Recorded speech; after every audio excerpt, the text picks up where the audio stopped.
Good morning. Good morning.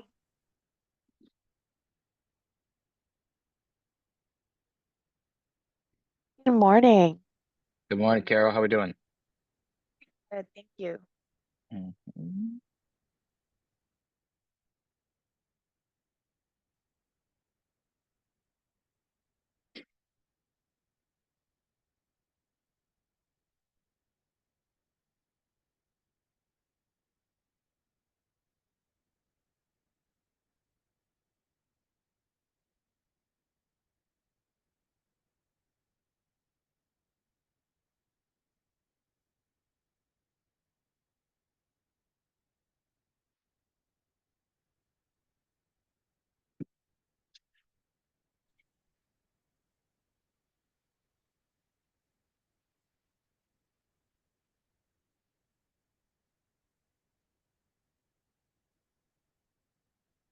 Morning, David.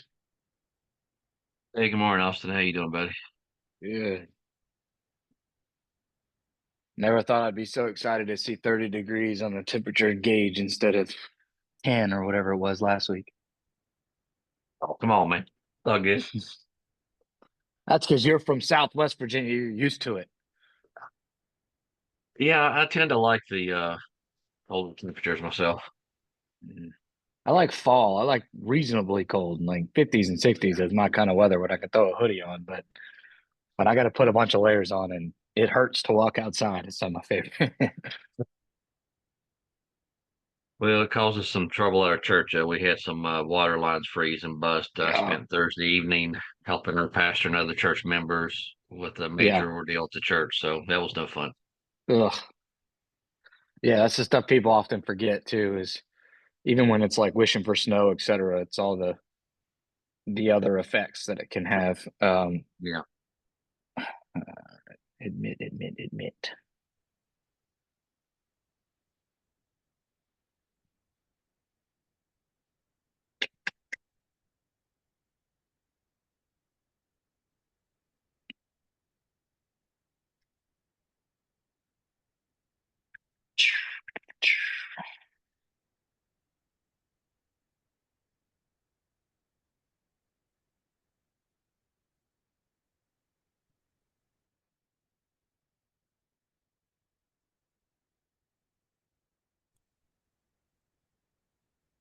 Morning. Good morning. Hey, Mike, check out my shirt today. Oh, I disappeared. Hold on, there we go. You see it? Nice.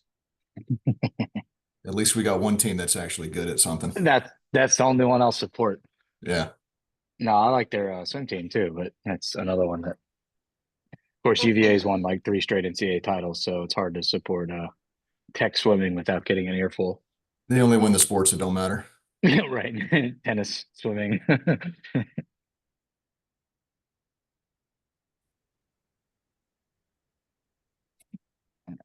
I'm gonna give it a few more minutes. If anybody else's tech is like mine, it doesn't want to cooperate on Monday morning, so it took me a minute to get on too. We'll start in like 2 or 3 minutes. I'm pretty excited for today's topic. I'm going to share with you pretty much what my schedule on a weekly basis looks like. It's modeled after Jeff Glover and his lead gen schedule, or his ideal weekly schedule, and then there's also several Keller Williams agents that I've networked with over the past, whether it be Family Reunion or American Camp, that do the similar. So what I title it, or what I call it, is the ideal weekly schedule to sell 50 or more houses a week. It technically is working 6 days a week. We'll talk about more of that in a second. It's not a full day of all 6 days, but it can be. And so it can also be much less than that, depending on how efficient you are with your time. So we'll talk more in details as we get through. Again, this is recorded because it's a Monday Zoom, so I will share the link out later. Probably this afternoon. There's a chance it'll be tomorrow by the time it goes out. I have some appointments myself this afternoon, but worst case, it will be uploaded to the YouTube link tomorrow, and everybody will get an email. So, all right. Give it one more minute.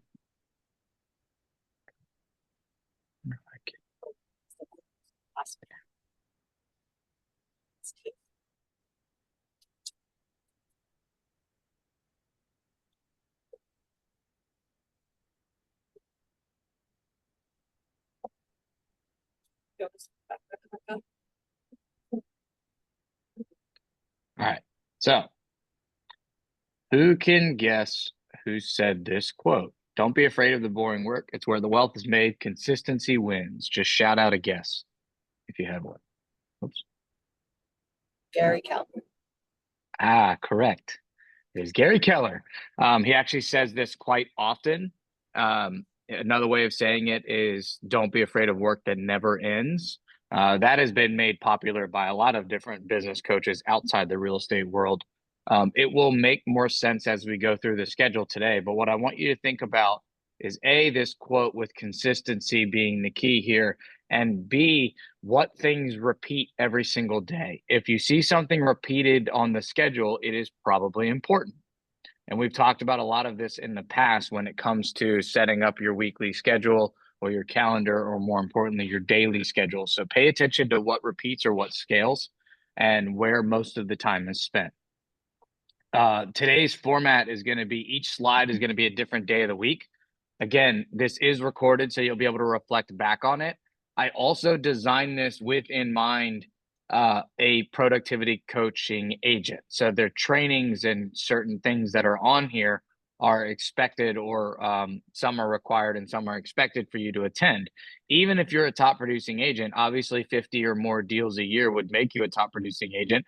They still lead with training as well. So you'll see that whether it's myself still in training or meeting with a coach, et cetera, I'll kind of give you the caveats to each training section. But at the end of every day, or actually at the end of the week, so it'll go Monday through Sunday with each slide being a different day of the week. And then you're going to see a tally slide where it's going to basically have all the hours for each category totaled up.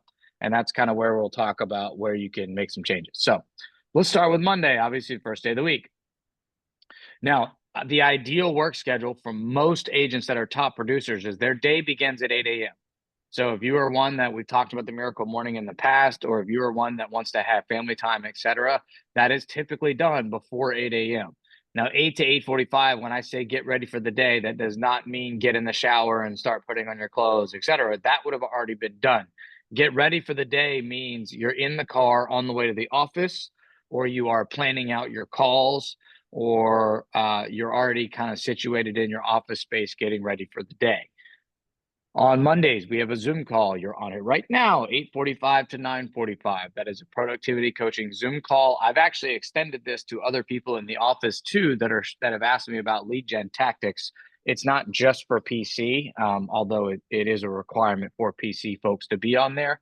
Again, I said at the beginning of the Zoom today that this is essentially what my schedule looks like. Obviously, I'm on this call too. So I'm doing the facilitating instead of the receiving of the information. And yet I only teach things that I'm comfortable with, or that I do in my own business, or that I know work. And so 8:45 to 9:45 is still an hour of training for myself because I only articulate it if I know it. 9:45 to 12 noon is the leftover lead gen time. So I have 2 hours and some change, but 2 hours of lead gen that I do from the time we finish today all the way up till lunch. Then I take an hour break for lunch. Then there's an hour of follow-up admin work, or follow-up admin work would be if I have things under contract. This is an hour devoted each day, which you'll see consistently, that you can do things like set up home inspections, coordinate EMD deposits, submit paperwork to command, send things for signatures. If you have an admin on a team, you would be then sending stuff to that admin or coordinating status updates with that admin. 2 to 5 p.m. every single day is left for second lead generation, means a different lead lever. So for example, in the morning, I may be calling my pipeline, and in the afternoon, I'm calling my database. Or in the morning, I'm calling my database, and in the afternoon, I'm calling pipeline and open houses, or pipeline and door knocking follow-up, or open house follow-up, instead of setting up for the open house. Or social media, it can be whatever your lead lever is. Now, if I have appointments, that's where some of those appointments fall into that time. However, it's very rare that I have 3 hours of appointments in the afternoon from 2 to 5. If I'm going to have several hours of appointments, it typically bleeds into the quote unquote after work time. So we might start at like a 4 or 4:30 and then look at several houses, or I may have 2 back-to-back listing appointments or back-to-back buyer appointments. That would be typically after work, which is where this 5 to 7 o'clock window comes into play. So that's where I can do more lead gen time in the beginning. Now, I want you to keep in mind too, this is not, in this case, there's 5 hours of potential lead generation on here. This is not 5 hours of me picking up the phone and calling people. While a lot of it is making phone calls and or one-to-one texts, some of this is also posting on social media, sending out newsletters or email campaigns, following up with leads that I connected with over the weekend to see what their thoughts were on feedback from showings that we did, etc. So it's not all just sitting on the phone, and you can vary your own lead generation up based on what works for you. Some of that can also be door knocking. If you're a door knocker, you can go door knock on houses around a neighborhood. That is going to take more of a significant amount of time, and it's still effective lead gen strategies. Tuesday. Again, get ready and leave for the office. You want to make sure you're leaving at an ample time to make sure that you get to your first appointment, which is at 9 o'clock. That is PC group coaching. Now, we have started to talk about a lot of this in the leading up to kind of January and into January this year. The PC program is ever evolving, and I receive coaching on the back end on how to improve our PC program. And Mondays are going to be a little bit more of the what that you should be doing. So whether it's a lead gen or in this case, what your schedule should look like. And then Tuesdays are going to be in-person trainings on how we do it. So we'll talk about this at the end, but tomorrow is going to be a lot of different dialogue, script practice, what to say or how you should be reaching out to people. After the 9 to 10:30 PC group coaching, you have an 11 to 12 team meeting, KW team meeting, also known as a sales meeting. In this case, you have 2.5 hours of training opportunities where you can be growing as an agent, regardless of your level or ability, on Tuesdays. 12 to 1 is follow-up calls. The reason why we don't have a lunchtime on here is because we are typically fed in the KWT meeting. So if you want to be max efficient, you should be eating while you're in the team meeting. If it's not something that you want to eat that's a sponsor lunch, bring your own lunch. That's totally okay too. 12 to 1 o'clock is typically a follow-up calls. Now, this is one area where it differs a little bit from my personal schedule because we do our Eden Properties team meetings from 12 to 1:30 on Tuesdays. So instead of follow-up calls and admin work, it's actually a team meeting. And then 1:30 to 2 would be the follow-up section. I am also actively engaging follow-up calls and responding to emails and texts during the KWT meeting. So I do a little bit of that kind of multitasking. So then you'd have your 1 to 2 as your admin work or follow-up. And then the exact same afternoon comes into play where you have lead generation or appointments 2 to 5, and then after work showings 5 to 7. Now, personally, those of you that know me know that I teach jujitsu and I have a quote unquote second job. However, jujitsu is also a networking opportunity for me. I have 2 buyers closing in February alone that are leads from jujitsu. So when I am teaching jujitsu, even though it's a second job and I'm there as a coach, I'm also networking. So that is part of my lead generation time. That's something you can take advantage of as well, whether it's a gym or a nail salon or a hair salon or kids sports or PTA events, etc. When you find ways to what I call double dip, you take advantage of being able to lead gen in areas that you're already present in, you're going to have more quote unquote bang for your buck. Wednesday, 8 to 8:45, get ready for the day. Then 9 to 12, this is the first time we see kind of a regular occurring, call it old school realtor schedule. There's a class that used to be taught a lot at Keller Williams called 36-12-3, which is how to do 36 units a year or 12 months out of the year, 36 deals in 12 months, lead generating 3 hours a day. This is where that 3 hours a day lead gen takes place. They encourage a 9 to 12 lead generation every single day. Now, there's a concept we used to talk about a lot in this world or in real estate called a bunker. And what a bunker is you create an environment where you can do lead generation that's uninterrupted. Now, a bunker for myself may be my office at KW. However, I cannot count how many times somebody stops and knocks on the door or opens it or waves at me through the glass and has a question or needs something, etc. So I'm getting interrupted frequently at the office. So when I need to do specific lead generation, there is an opportunity time where I may come into a silent study room at the library, or I may lock my door at home and use my home office because I know I'm not going to get interrupted. Now, that's not necessarily true in my world because I have 3 kids that are under the age of 5, and they know how to break childproof locks off of doors. And so they will come in whether I want them to or not. And so lead generation is important to find a bunker where you can take advantage of getting those calls or those follow-ups done that's uninterrupted. If you have that lead generation bunker opportunity, you can oftentimes get a lot more done in that amount of time. And you'll surprise yourself with how many contacts and how many quality conversations you can have in 3 hours of uninterrupted time. In that 8 to 8:45 window, this is when I plan who I'm going to call. Now, if you remember back to some of our other trainings, we've talked about DTD2, which is do the database. That sets up a preliminary schedule for who you can be following up with. See the database trainings on YouTube for that, and it will come up again.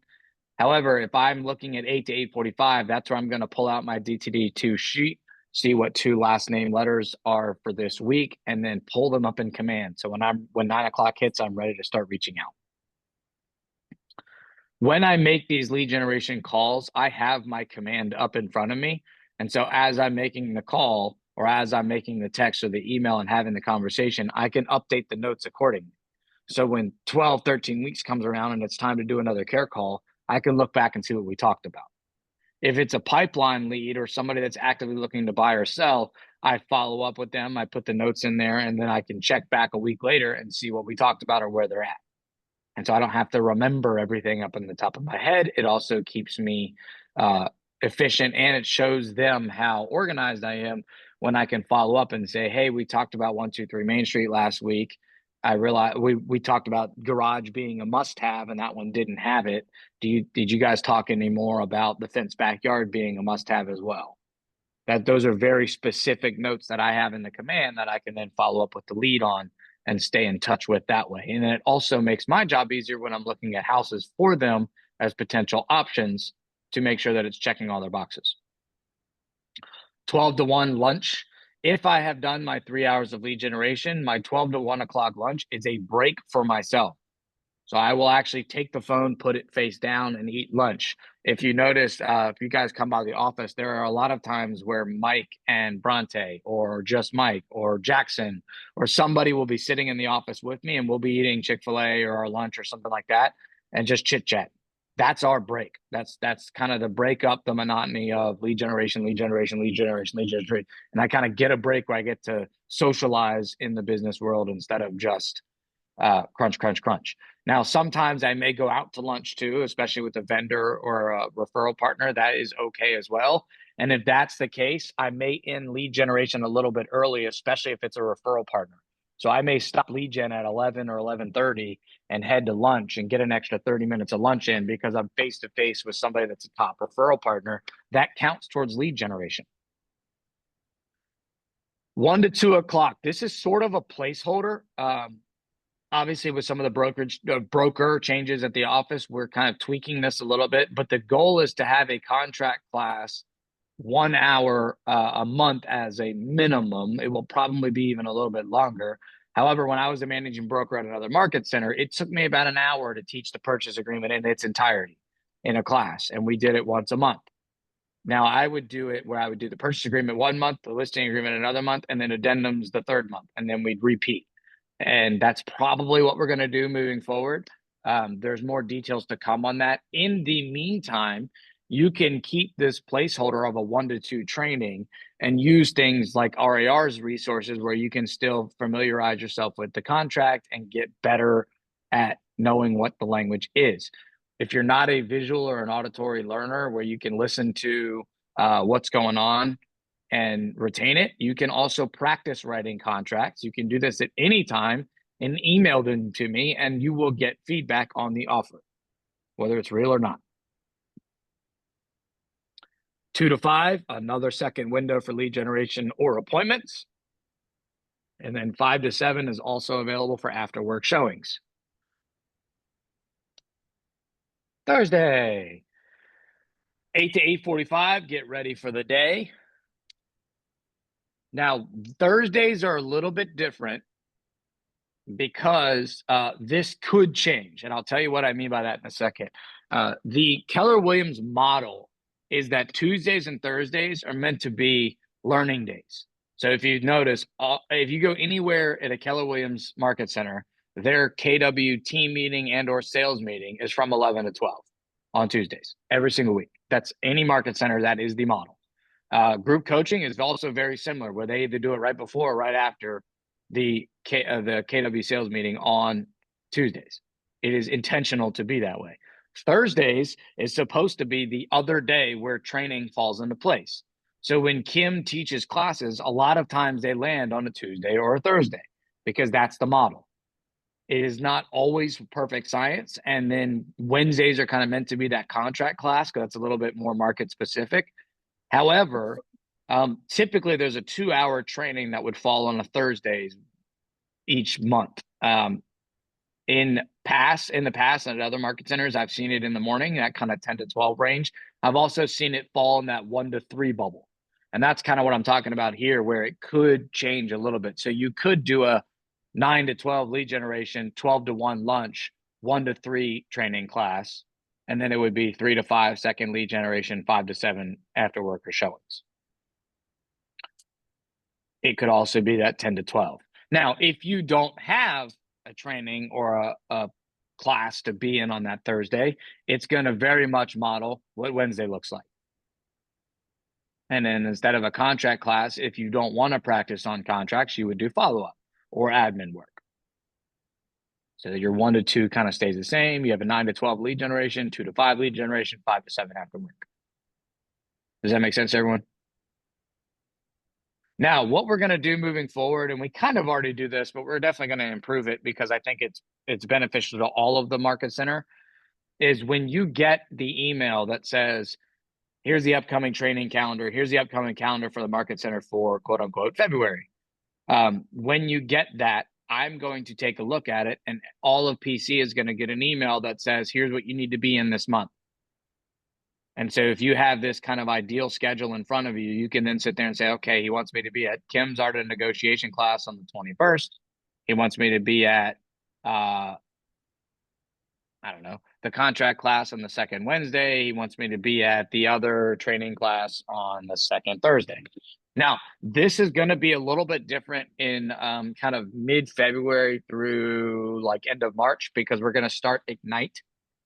You will get an update from me via email and likely from Beth and or Bronte. When Ignite comes into play and we have it all scheduled out, things are going to be a little bit different with our schedule. I think we're going to be doing like a Monday, Wednesday, Thursday, or something similar for the Ignite schedule. When we do the Ignite schedule, we will pivot and not have as much quote unquote group coaching. Now, I will still be available for one-on-one, but the point of that is I really want everyone in the PC program to take Ignite. Ignite can help you get to 36 or more deals a year, and there's all different kinds of concepts that are built into the training that you can learn from. You'll also get to hear from other top producers and not just myself on repeat. So you'll hear things that might have been said and then just shared in a different manner, which I think is important. So we'll talk more about that in detail, but essentially, I don't want you to just sit there scrambling every week going like, oh, Austin said I need to be in a training class on Thursday. I don't know what training class there is for me to take. I'm going to give you guys options at the start of every month. Obviously, when Ignite's going on, that's the most important one. But even when Ignite's not going on, we should have training and class opportunities provided by the Market Center. And if not, I will do things like what I did last week by send out a link to command training or send out a link to some other Keller Williams provided training that's free.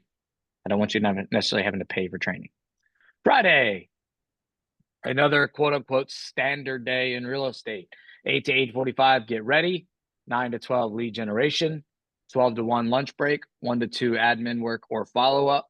2 to 5 second lead generation or appointments. And then 5 to 7 after work showings. Now, this may seem like a lot because you're essentially going 8 to 7 Monday through Friday. It is very rare that we have after work showings or appointments Monday through Friday. However, if you have that window or block on your schedule available, when somebody calls you and says, I want to look at this house, and you know they work a 9 to 5, you can piece in time for you to show houses. Same thing to be said from 2 to 5. If I do not have appointments, I'm doing something lead generating wise. There's a plethora of options. See lead generation training that we've talked about before, or see me after class, and I can give you some more ideas. But if I don't have appointments, that 2 to 5 window, I'm spending lead generating. There are several days that occur, especially out of the month, if not out of the week, where I will have an 8 to 8:45 get ready, 9 to 12 lead generation, 12 to 1 lunch. I'm already caught up on my admin work, so 1 to 2 is follow up, and I don't have any appointments that day, so I lead gen 2 to 5, and then I go home. Or I might be 2 to 4, and then I go home. That is okay, and we'll talk about really what I mean here in a second when we get to the tally. But don't feel like you have to sit there and force yourself to get in this case, 6 hours of lead generation if you don't have the appointments. However, if you want to sell more houses and you don't have appointments, you should be lead generating. Saturday. Now, most of the time, and this is kind of what it says here at the bottom, but most of the time, top producers will work 1 day out of every weekend. Now, sometimes it's a half day, sometimes it's a full day. Myself, for example, I worked a half day Saturday and a half day Sunday, yesterday and Saturday. So it was a full work day on the weekend, but it was split up between, I basically did networking lead generating on Saturday, and then I had the afternoon off with my family. And then Sunday, I had a couple of showings in the mornings, and we wrote an offer. And so I worked kind of through that, getting the offer in and getting everything negotiated, et cetera. And then I had the afternoon off again. If you are a open house person, or you do open house lead generating, we'll talk about more of that in the second slide for Sunday. However, you can still find a lead generation strategy that takes place on the weekends. I oftentimes encourage people to make this something a little bit more fun. That being said, some of the highest return on investment as far as phone calls or texts and response rate is on the weekends. Because if I'm calling people 9 to 12, Monday through Friday, and they have a 9 to 5 work job, they're probably not answering. However, if they're working or off on the weekends, they may answer, and I may have a better response rate, or then get them on the phone. 12 to 1 lunch, and then showings or listing appointments Saturday afternoons. Most of the time, the clients we are working with are working traditional jobs, and so they need to see houses after work or on the weekend. So you want to give yourself opportunities to do that. Now, as you grow, as you become more listings focused, or you join a team, you can buy back your time with whether it's showing assistant help or working mainly listings, so you don't have to show houses on the weekends, et cetera. That's where listing agents become key, and where they can kind of buy back some of their time. At the same time of saying that, if somebody calls me and they want to interview me to sell their house and they ask me to meet on Saturday, you darn tootin' I'm going to that listing appointment because it's on a Saturday. Even if it's on a Sunday, I'm doing that too. So Saturday, Sunday are a little bit interchangeable. This is what my Sunday looks like. 9 to 12 in the morning is typically family time or church. And then instead of an open house, I do appointments in the afternoon, or I'm off because Saturday looked like this. If you're an open house person, you can still have the family time in the morning, and that might include lunch. And then 1 to 2, you would do the neighborhood exclusive open house. We've talked about that in the past. See the open house training. We're going to do another one of those here soon. And then 2 to 4 would be the actual open house. And then 4 to 5 would be the post open house showings, which we also talked about on that training. I don't want to go into too many details there. But these can also be swappable, for lack of a better word. So like I know Eric's an example here. Eric does Saturday open houses just as often as he does Sunday open houses. So this could be what your Saturday looks like. Family time in the morning and then open house in the afternoon. Or it could be lead generating in the morning, open house in the afternoon, and then your entire Sunday is off. All right, let's talk about a tally. So if we look to do 3 hours of lead gen every single day, 6 days a week, 2 hours of appointments every single day. Now, again, real estate's not a perfect science, so we don't end up having 2 hours every single day. Oftentimes it's 4 hours one day, 0 hours the next, 1 hour the next, 2, etc. And then training hours, it's about 2 per day. The reason why is there are certain days like Tuesdays where you're in a lot more of them. And then admin hours or follow-up hours. If you did all of this in a single week, you're at 8 hours a day per 6 days a week. So at the busiest, you're still under quote unquote 50 hours a week. Lynn Ann, did you have a question? I saw your hand go up. No, I remembered it. Oh, I okay. just Okay, needed cool. I just needed the 4 to 5 on the last slide, but that's post Yeah, post open house open showing. house. So just as a kind of a quick reminder for people, because I do think that's important. That would be if you connect with a lead and without getting too long-winded here, if there are comparable properties or something nearby in the neighborhood that's for sale that has features that the open house doesn't. So for example, somebody comes to the open house, they're like, we really like it. We just wish we had it a first floor master or first floor primary bedroom. You may have an opportunity to say, well, did you see the one around the corner? It's a little bit more expensive, and yet it does have a first floor primary. If you want, I can set up a showing from 4 to 5 when we're done here, and I can meet you over there to show it to them. Now, obviously, buyer agreement and that sort of thing is a longer conversation. However, this is an opportunity where you can convert leads by showing them something else. So back to the tally for the week. Again, it's not every day that you're going to have appointments or every day that you're going to have admin and follow-up hours. However, this is where that, and I have a picture here for kind of reference. This is where you can fall into that top producer category pretty easily. Now, the number one reason why I hear people get into real estate is they want freedom of schedule, or they want to make their own schedule. That being said, discipline is the key here. And the more routine you can become with your schedule, the more predictable your results will be. So if you wake up every morning, you're like, all right, what am I going to do today? Let's figure it out as we go. You're not going to get the same things done. Versus if okay, I got a lead gen before the day even gets to the midway point. So I have 3 hours of lead gen every single day. Now, it's very normal for this to be 15 because you're lead generating 5 days a week. This to be 10 because you're doing it 5 days a week. This to be 5, this to be 5, this to be 5, and you're still right around this 40 hours a week. That's okay too. The more lead gen hours you put in your day or in your week, excuse me, the more leads technically you would have. And if you've heard me talk before, the number one solution to any problems in real estate is more leads. Because in the quantity, there is the quality. It's something we talk about a lot at Keller Williams from a recruiting standpoint, but it applies to a regular sales business as well. If I have a bucket with more water in it, the chance of having fresh water in there is greater. All right, let's talk about how you can max some of these results and buy back some of your time. One of the ways you can do it is automating lead gen in areas where you can. So we've talked about a 36 touch before. If my newsletter goes out automatically, then some of my lead generating can be following up with people when they respond to the newsletter. This happens all the time in my world, where I have people reach out. I call them rainy day calls or out of the blue calls. They're really not out of the blue because I've been systematically following up with them. However, that follow-up call is a lot easier. When I don't have to pick up the phone and call them because they've reached out to me, it's a lot easier for me to move them up the food chain, as I call it, or move them up the pipeline. That actually happened this weekend where I had a client that I've been working with for a substantial amount of time. We went and looked at a couple of houses or a couple of condos, excuse me. And there was actually one that was a bigger, nicer condo. It was one of those 2/2s. So we booked a showing for that one while we were there, went and looked at it.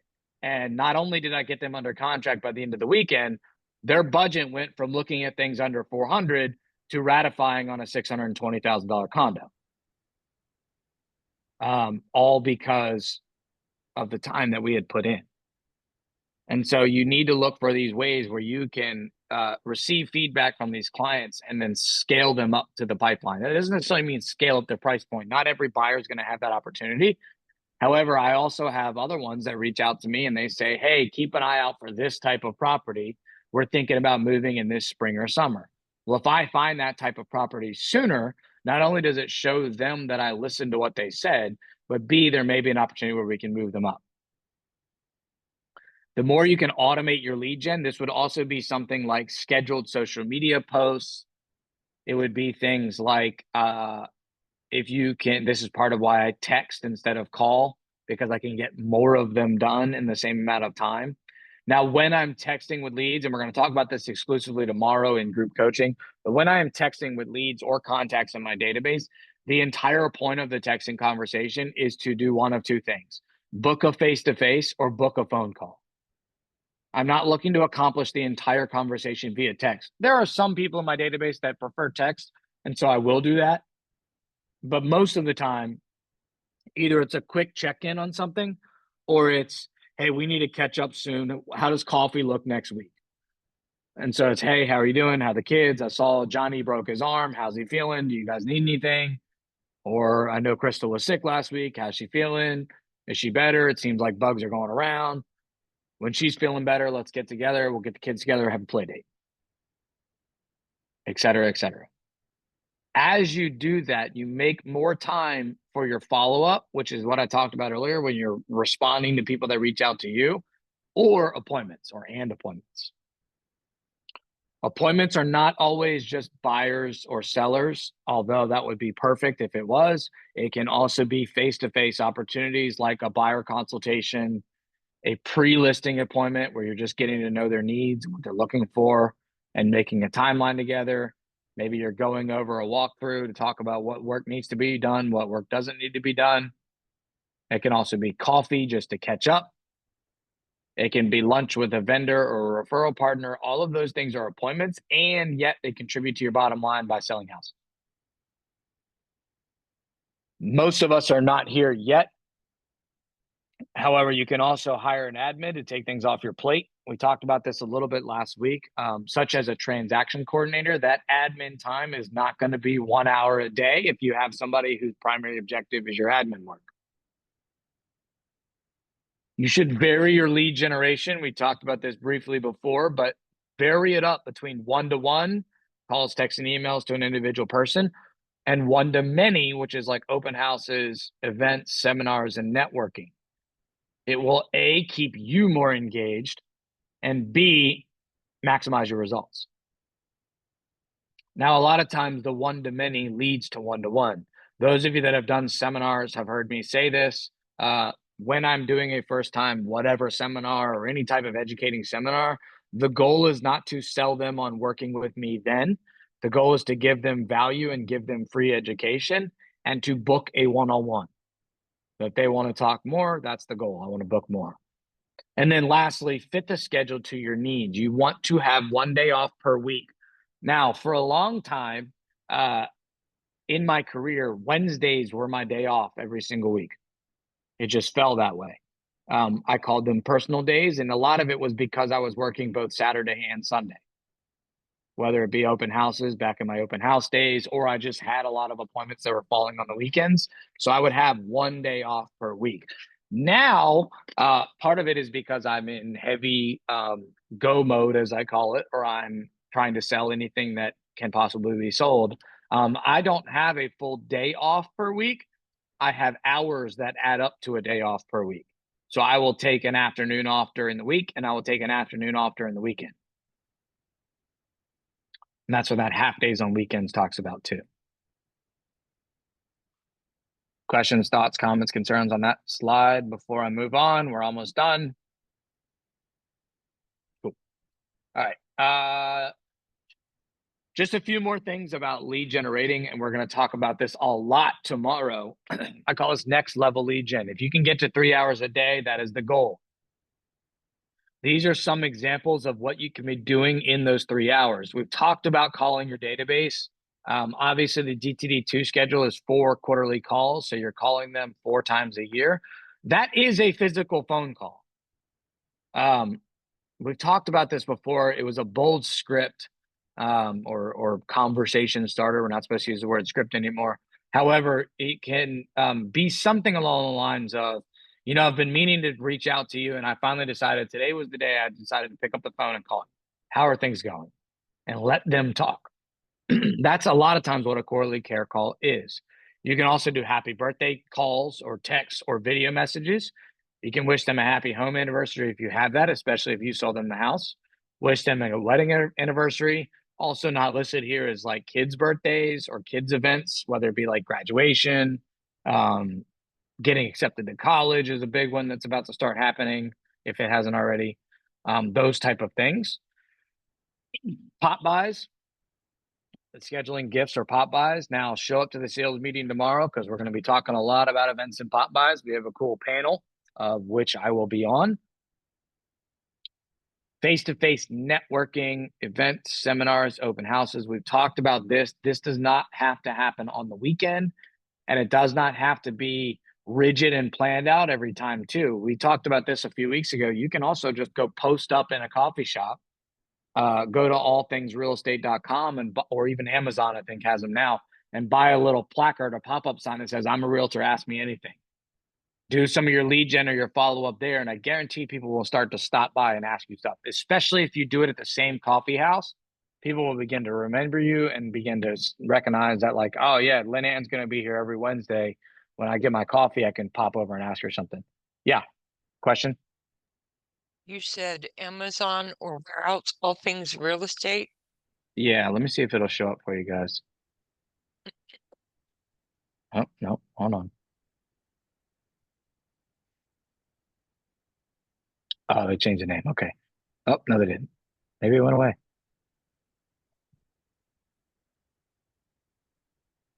Okay, it's on Etsy now. Maybe. There's a shot. Oh, they're taking a short break. All right. Well, let's see if we can find it on Amazon while we got the time. I'm a realtor sign.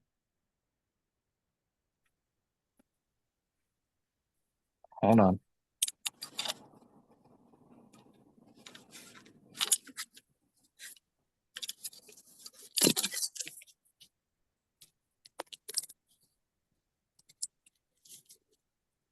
So something like this could work as a sticker.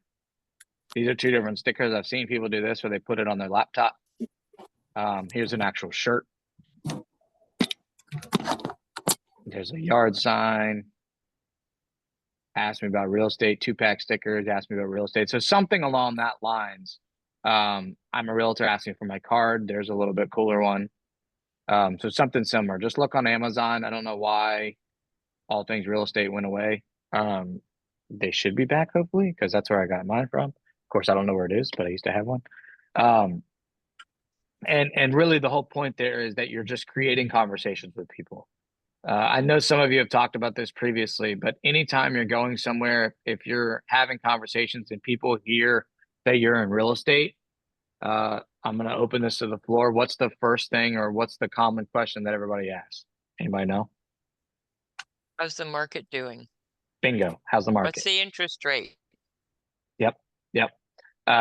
Now, we'll talk about this a lot tomorrow in our Exactly What to Say group coaching. There are ways that you can strategically answer those questions that will make them want to work with you, or at least want to be a part of your world where you can stay in touch with them systematically. So show up tomorrow so you can get those tips. And then follow up. This is those follow up to your pipeline calls. Now, a pipeline is anybody that has expressed interest in buying or selling or investing in real estate. If they're an A lead, we've talked about this previously, but if they're an A lead on your pipeline, they're looking to move in the next 30 to 60 days. If they're a B lead, they're looking to move in the next 60 to 90 days.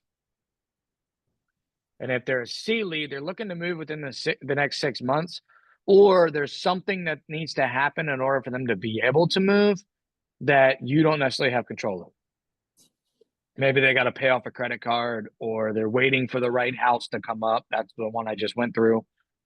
Maybe they have a house to sell and they're still prepping that to get ready, etc.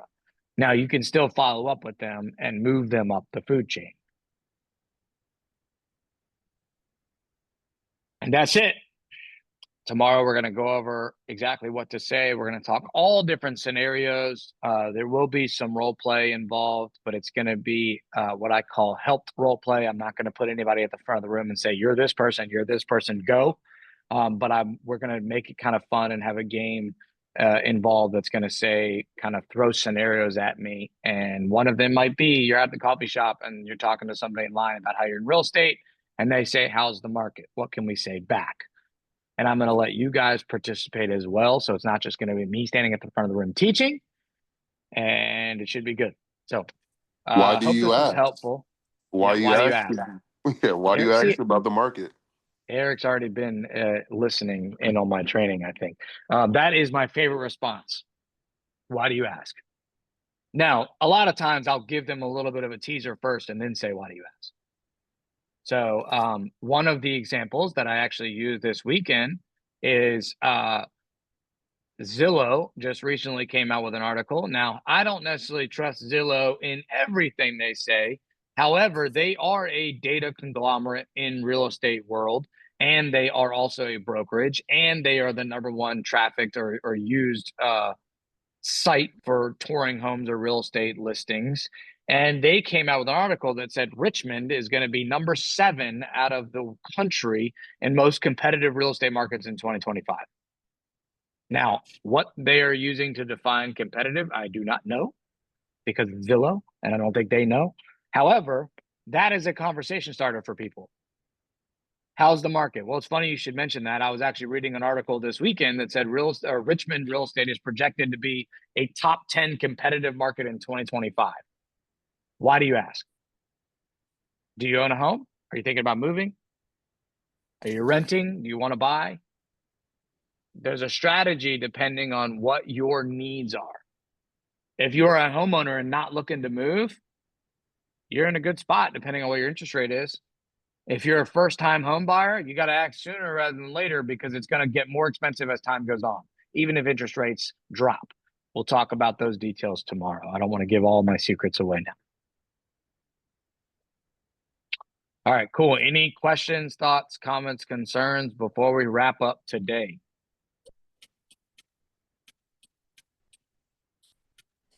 If anyone wants to, was it exactly what to say or conversation starters? If anyone wants to do some private conversation starters with me daily around like 10 o'clock, 10 to 10:30 or 8:30, well, not 8:30, 8 o'clock to 8:30, please reach out to me at my phone number 240-605-4569 or my Facebook as Eric Lee Brown, ERIQ.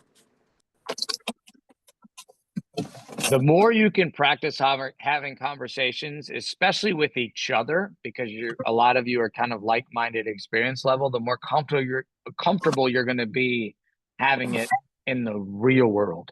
Now, part of why we say call your database so much and start with who you know is because it's easier to have a conversation with them. Also, we oftentimes get in our own heads and trip ourselves up about what we're going to say or how we're going to say it, when the average consumer that's not in the real estate world has no idea how the real estate market works. I don't care if they've bought and sold 75 houses. They still don't know how it works. If they're not a licensed realtor, they're not in it every day. They're not up to date on the changes. They're not up to date on the market. They're not hearing the same things you are. And so some of it comes down to cadence and confidence and how you articulate things. And a lot more of it comes down to getting out there and having conversations. It is okay to say, I'm not quite sure about that. Let me double check and I'll get back to you. I still say it to this day, and I've been doing it for 13 years. Said it this weekend. And so it is okay. It's better to do that and then get back to them with the information than to wing it and say the wrong thing. But that's a great point with what Eric said, and that's kind of where I was going with all that, is practice with each other. Set up times to, even if it's just calling each other on the phone when you're driving to the office. Krista and I actually did this months ago. She was getting ready to go on a listing appointment. She called me. We set up an appointment, talked to each other on the phone, and kind of just spitballed ideas back and forth.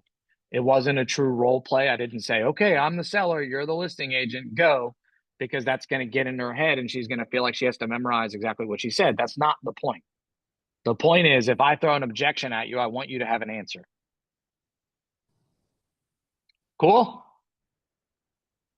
All right. Thank you all for being here today. I think this is our most popular attendance one. It definitely was of 2025. Probably going back to last year. It's the most people on here. So that was awesome. I will hopefully see everyone tomorrow at 9 a.m. and we're gonna have some fun. So there's also a really good group coaching, or I mean a team meeting tomorrow. I mentioned that earlier, but we're gonna have a panel talking about events and pop buys. And so definitely be there if you can. I think we have awards tomorrow too. So alrighty. Thank you. Thank you. I will see everyone tomorrow. Thanks, Bye-bye. Austin. Thank you. You. Bye-bye.